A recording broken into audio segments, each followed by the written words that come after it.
नमस्कार दोस्तों, गुरु मंत्रा एकेडमी पर आपका स्वागत है। आज हम लोग जिस वीडियो की शुरुआत करने जा रहे हैं वो जुड़ा है गणित से, जिसको इंग्लिश में हम लोग मैथमेटिक्स कहते हैं। मैथमेटिक्स के एक सेक्शन है क्षेत्रमिति, मेंसुरेशन इसको कहते हैं। क्षेत्रमिति से रिलेटेड है आज का वीडियो। तो क्षेत्रमिति के कुछ बेसिक टर्म्स को, बेसिक परिभाषाओं को जानने की कोशिश करते हैं थोड़ा सा।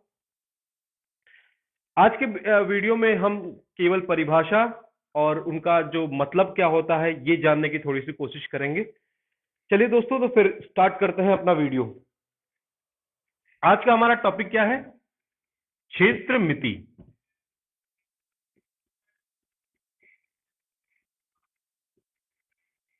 क्षेत्रमिति अथवा इसको इंग्लिश में कहते हैं हम लोग मेंसुरेशन,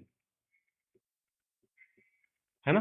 ये किसी भी एरिया के, किसी भी फिगर के या किसी भी ऐसे चीजों के या तो क्षेत्रफल ज्ञात करता है या तो उसकी परिमाप ज्ञात करता है।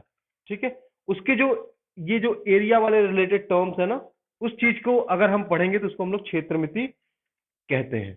ठीक है, क्षेत्रमिति में पहली पॉइंट है पहला पॉइंट है हमारा क्षेत्रफल।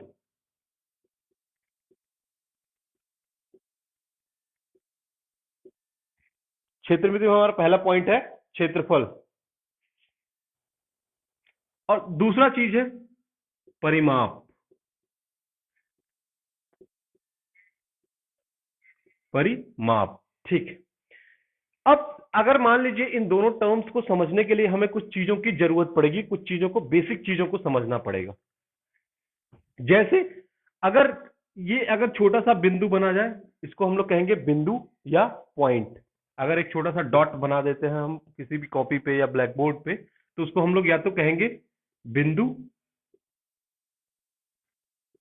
या पॉइंट। इसको इंग्लिश में कहेंगे हम लोग पॉइंट। ठीक है, पॉइंट। अगर इसी एक बिंदु से कोई एक लाइन निकल जाती है और उसके आगे एरो लगा होता है तो उसको हम लोग कहेंगे रे। ठीक है, रे। ठीक है, या इसको धारा भी एक तरह से कहते हैं, रे या धारा। अब यही बिंदु अगर है दोनों तरफ और बीच में लाइन खींची गई है, ठीक है, बीच में एक वो हॉरिजॉन्टल स्ट्रक्चर है, उसको हम लोग कहेंगे लाइन, या हिंदी में इसको लाइन कहते हैं या रेखा कहेंगे। क्या कहेंगे? रेखा। ठीक है, अब क्षेत्रमिति में इन्हीं रेखा का काम है, इसी रेखा का क्षेत्रमिति में पूरा काम है। जैसे मान लीजिए अगर इसी रेखा को हम 3 बिंदुओं से बना दे रहे हैं और दो तरफ वो कर रहे हैं, इसको हम लोग कहेंगे एंगल या कोण। ठीक है, ये एंगल या कोण। अगर इसी एंगल को हम पूरी तरह से बनाएं, जैसे मान लीजिए ये एंगल, ये लाइन है, ठीक है, ठीक, ये लाइन है, ये अब ऐसे मूव करते करते यहां तक आ गई है। ठीक है, तो ये इस लाइन से कितना मूव की है, कितना ऊपर मूव की है, उसी को हम लोग कहते हैं कोण। ठीक है, उसको हम लोग डिग्री में नापते हैं। ठीक है, डिग्री या तो ऊपर लगाते हैं या इसको डिग्री लिखते भी हैं, डिग्री या डिग्री। ठीक है, डिग्री में लिखते हैं, ये इसका सिंबल है। ठीक है, ये इसका सिंबल। मान लीजिए यही जो रेखा है ये यहां तक पहुंची, फिर बाद में ये पहुंचते पहुंचते यहां पे पहुंच गई। इसको मैं डॉटेड से प्रदर्शित कर रहा हूं, ये रेखा यहां पर पहुंच गई। ठीक, मान लीजिए फिर ये रेखा कहां पहुंची, यहां पर पहुंच गई। फिर यही रेखा यहां पर पहुंच गई, फिर यही रेखा यहां पे पहुंच गई, फिर यही रे यहां पे पहुंच गई, फिर यही रे यहां पे पहुंच गई।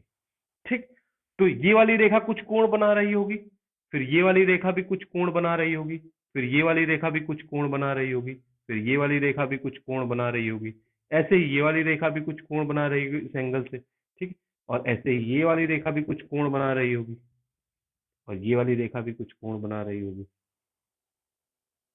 ठीक, तो अलग अलग तरह की रेखाएं हैं। ठीक है, जितने जितना इसका झुकाव ज्यादा होता चला जाएगा, जितना इसका झुकाव ज्यादा होता चला जाएगा, उसको हम लोग कहेंगे कोण। ठीक है, तो हर रेखा का अपना एक अलग अलग कोण है। और यही अगर ये लाइन जलते जलते फिर से यहीं पे पूरा इसी लाइन पे सेटअप हो जा रही है, जैसे मान लीजिए ऐसे घूमते घूमते फिर ऐसे होते ऐसे फिर से आ गई। ठीक है, तो ये जो टोटल कोण बनाती है ये पूरा सर्कल है। ठीक है, अब ये क्या बन गया, सर्कल। तो सर्कल का कोण कितना होता है, 360 डिग्री। 360 डिग्री, यानी कि कोई भी दो लाइन अगर ऐसे घूमते घूमते घूमते घूमते इस पे फिर से प्रतिस्थापित हो जाती है तो वो कोण कितना बनाएगी, 360 डिग्री। ठीक है, तो एक लाइन दूसरी लाइन पे कितनी ज्यादा झुकी हुई है उसको हम लोग कहेंगे कोण। एक लाइन दूसरी लाइन पे, मान लीजिए एक लाइन है ये, तो एक लाइन दूसरी लाइन पे कितना इसका झुकाव है, कितनी ये लाइन एक लाइन पे झुकी हुई है, उसी को हम लोग कहते हैं कोण। कोण यानी कि झुकाव। ठीक है, तो नॉर्मल टर्म से हम इसको झुकाव कह देंगे। अगर यही कोण पूरा घूम के फिर से यहां पे आ जाएगा तो ये कोण बन जाएगा 360 डिग्री का। ठीक है, तो सर्किल में कोण कितना होता है, 360 डिग्री का। सर्किल में कोण कितना होता है, 360 डिग्री का। इसको और डिटेल में पढ़ेंगे जब जब हम लोग वृत्त पढ़ेंगे या सर्किल पढ़ेंगे।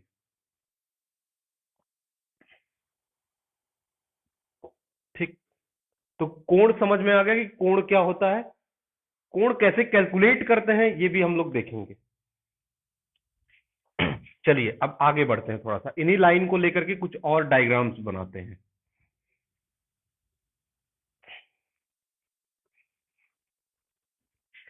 इसी लाइन से मान लीजिए हमने एक और डायग्राम, तीन जो हमने तीन बिंदु लिया था, तीन बिंदु से मान लीजिए हमने एक और डायग्राम बनाया। ये हो गया ट्रायंगल। मान लीजिए इस बिंदु को मैंने नाम दे दिया ए, मान लीजिए इस बिंदु को मैंने नाम दिया बी, और इस बिंदु को मैंने नाम दे दिया सी। इन बिंदुओं को हम कुछ भी नाम दे सकते हैं, जैसे मान लीजिए मेरा मन कर रहा है एक्स नाम देने का, वाई नाम देने का और जेड नाम देने का, तो हम ए बी सी मिटा देंगे। अब इसका नाम हो जाएगा एक्स वाई जेड। तो इन बिंदुओं को हम कोई भी नाम दे सकते हैं, राम श्याम भी कर सकते हैं। ठीक, अब ये तीन पॉइंट्स मिलकर के एक आकृति का निर्माण कर रही है जिसको हम लोग कहते हैं त्रिभुज। तीन भुजाएं हैं जिसमें, जिसको हम लोग कहते हैं त्रिभुज।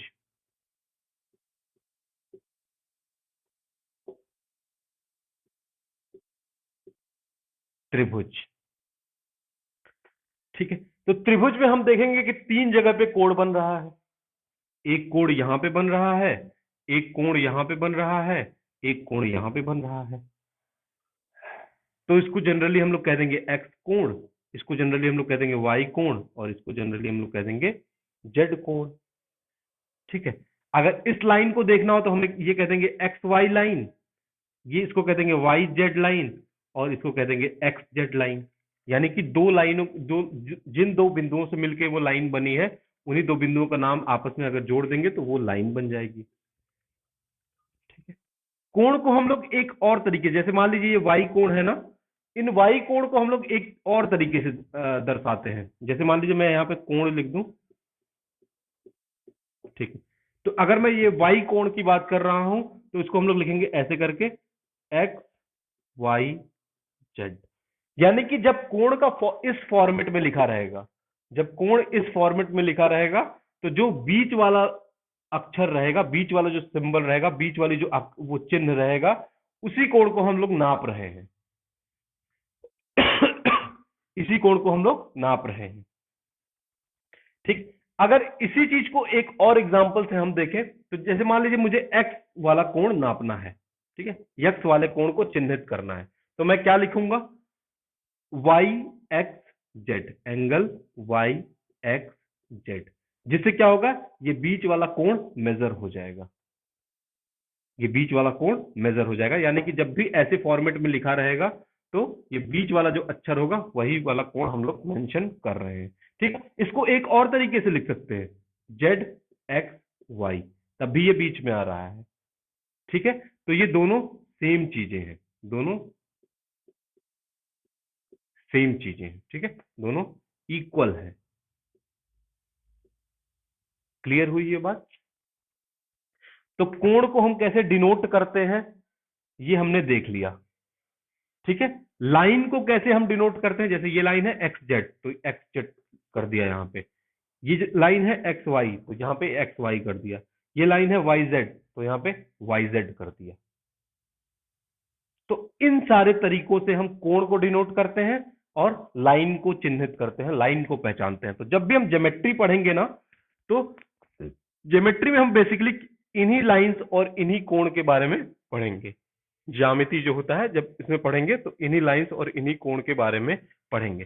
ठीक है, तो कोण और लाइन हम लोगों ने, एंगल और लाइन हम लोगों ने देख लिया, एंगल और रेखा हम लोगों ने देख लिया। चलिए, एक ऐसा ही त्रिभुज मैं फिर से बना देता हूं।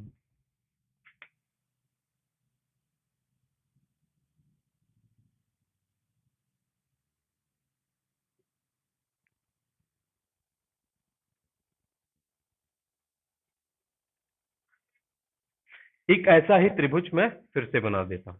मान लीजिए इसको नाम में देता हूं एक्स, इसको नाम में देता हूं वाई, इसको नाम में देता हूं जेड। अपने इच्छा अनुसार इसको आप कोई भी नाम दे सकते हैं। अगर इसमें एंगल मेंशन करने के लिए दिया जाए तो आप एंगल मेंशन कर सकते हैं, लाइन भी मेंशन कर सकते हैं, लाइन को भी डिनोट कर सकते हैं।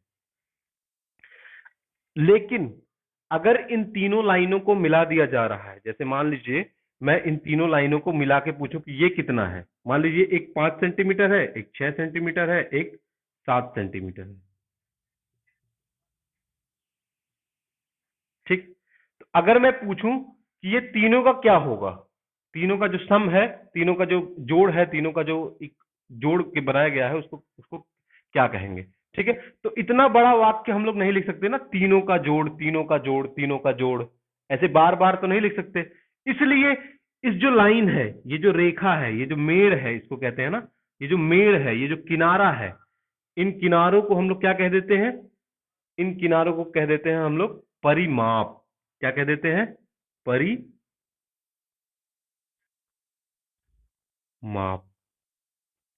यानी कि इसकी परिसीमा को नापना। परि कहां से लिया गया है? परिसीमा, यानी कि किनारे की सीमा। ठीक है, परि कहां से लिया गया है? किनारे से। तो इसके किनारे की सीमा को जब हम नापेंगे तो उसको हम लोग कहेंगे परिसीमा, और जब नाप करेंगे इसका तो इसको कहेंगे परिमाप। परिमाप में हम लोग सिंपली क्या करते हैं? तीनों साइड को ऐड कर लेंगे। क्या करेंगे? तीनों साइड को ऐड कर लेंगे। जैसे मान लीजिए मैं पहला साइड लिख रहा हूं एक्स जेड, दूसरा साइड लिख रहा हूं मैं एक्स वाई, तीसरा साइड में लिख रहा हूं वाई जेड। आप इसको जेड वाई भी कर सकते हैं, ये वाई जेड जो है इसको आप जेड वाई भी कर सकते हैं, ये जो एक्स वाई है इसको आप वाई एक्स भी कर सकते हैं, और जो एक्स जेड है आप इसको जेड एक्स भी कर सकते हैं। ठीक है, ये हम डिपेंड करता है हमारे ऊपर कि हम किस तरफ से ले रहे हैं। ठीक है, तो एक्स जेड की वैल्यू कितनी आ गई? अब यहाँ पे एक्स जेड, एक्स से लेके जेड तक कितना दिया गया है? 6 सेंटीमीटर। तो यहाँ पे हम लोग लिख देंगे 6 सेंटीमीटर। एक्स से लेके जेड तक की वैल्यू दी गई है 6 सेंटीमीटर, तो यहाँ पे हम लोग लिख देंगे 6। दूसरा क्या है? एक्स वाई, यानी एक्स और वाई की वैल्यू कितनी दी गई है? 5। तो यहाँ पे हम लोग लिख देंगे 5। ऐसे ही वाई और जेड की वैल्यू कितनी दी गई है? 7। तो यहाँ पे लिख देंगे हम लोग 7। तो ये क्या हो जाएगा? 7 6 13, 5 18। तो 18 सेंटीमीटर इसका परिमाप हो जाएगा। यानी कि परिमाप हमें समझना क्या था? परिमाप जो इसके किनारे किनारे की रेखा होती है, जो किनारे किनारे का जो सीमा होती है ना, उसी को हम लोग नापते हैं, उसी को हम लोग कह देते हैं परिमाप।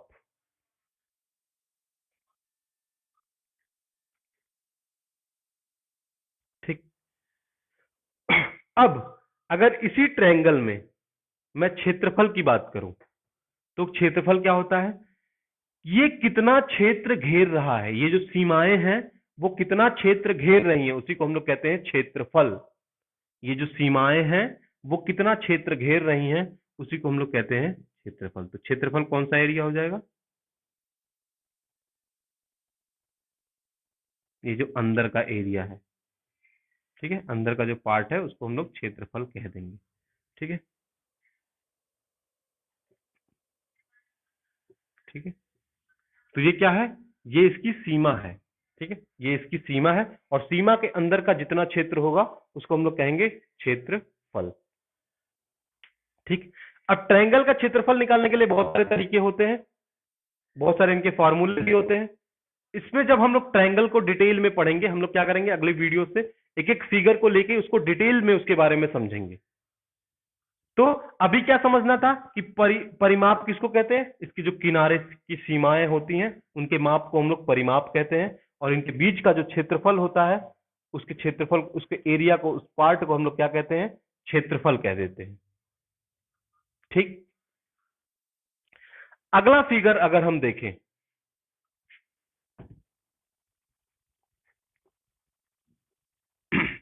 तो अभी तक हमने 3 बिंदु लेकर के कुछ पॉइंट्स बनाए थे।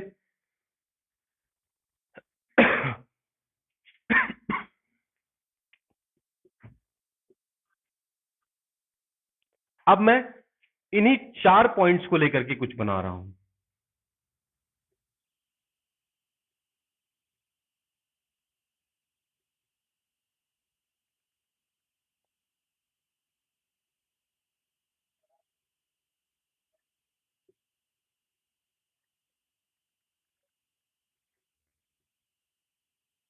ठीक है, अब इन बिंदुओं का नाम दे देता हूं।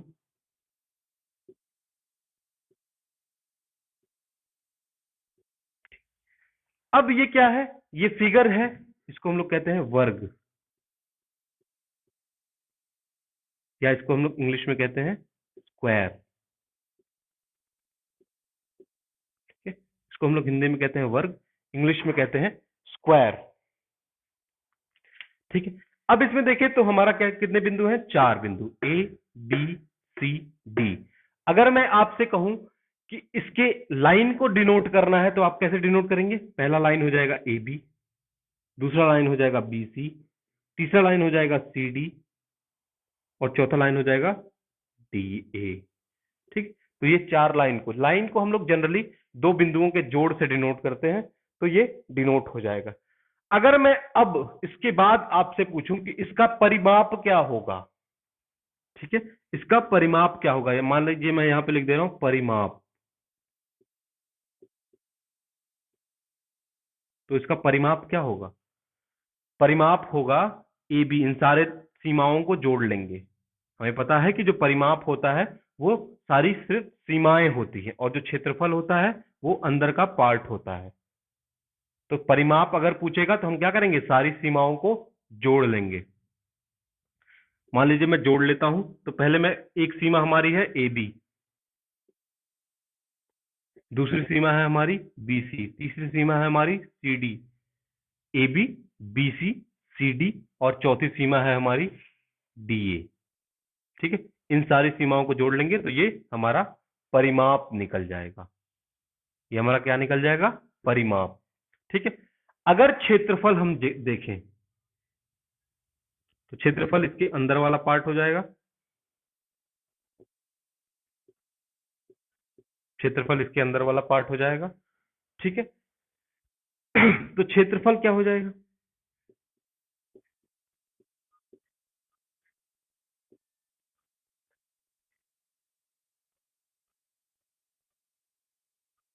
क्षेत्रफल हो जाएगा साइड, एक इसका रेखा और दूसरा रेखा, साइड गुणे साइड।